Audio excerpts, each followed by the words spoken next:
Hello बच्चों, let's see this question. The question says a piece of copper and the other of germanium are cooled from room temperature to 80 Kelvin.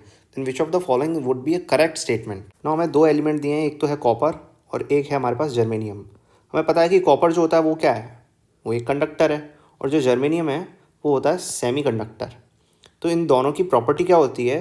Conductor की एक property होती है कि जब हम temperature को इंक्रीज़ करते हैं ना तो उसके अंदर जो करंट का फ्लो है, करंट का फ्लो डिक्रीज़ करता है, तो इसका मतलब रेजिस्टेंस इंक्रीज़ करेगा. सेमीकंडक्टर के लिए उल्टा होता है, जब हम टेम्परेचर को इंक्रीज़ करते हैं तो करंट भी इंक्रीज़ करता है, तो इसका मतलब क्या होगा, रेजिस्टेंस डिक्रीज़ करेगा. तो इसको समझते हैं. सपोज़ ये कोई कंडक्टर है हमारा कॉपर का, कॉपर ही मान लेते हैं, इसे कॉपर का कंडक्टर है हमारा. तो इसमें फ्री इलेक्ट्रॉन्स होते हैं और उनकी जो नंबर होता है फ्री इलेक्ट्रॉन्स का वो फिक्स्ड रहता है, वो बढ़ता नहीं है कभी भी.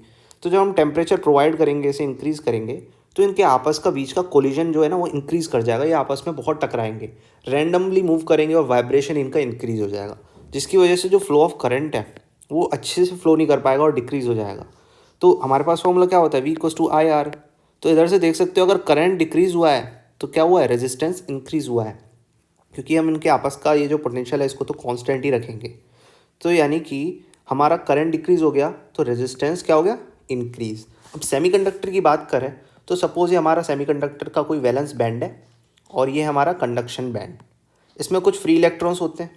जब हम इसको टेम्परेचर प्रोवाइड कराएंगे तो ये थर्मल एनर्जी गेन करके इलेक्ट्रॉन जंप कर जाएगा सीधे कंडक्शन बैंड में. तो कंडक्शन बैंड में जंप कर रहा है, इसका मतलब क्या हुआ, कंडक्टिविटी इंक्रीज़ हो गई, करंट का फ्लो अच्छे से होगा, करंट इंक्रीज़ हो गया. तो करंट इंक्रीज़ हो गया तो क्या होगा, इधर उल्टा उल्टा होगा, रेजिस्टेंस डिक्रीज़ कर जाएगा.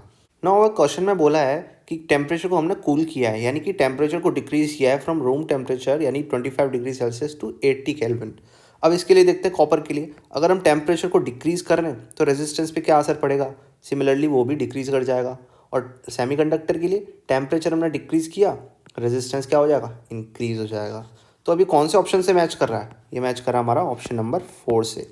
रेजिस्टेंस ऑफ कॉपर डिक्रीजेज, यहाँ डिक्रीज़ हो रहा है, while that of germanium increase हो रहा है. तो हमारा option number 4 is the right answer. I hope you understand the concept. Best of luck.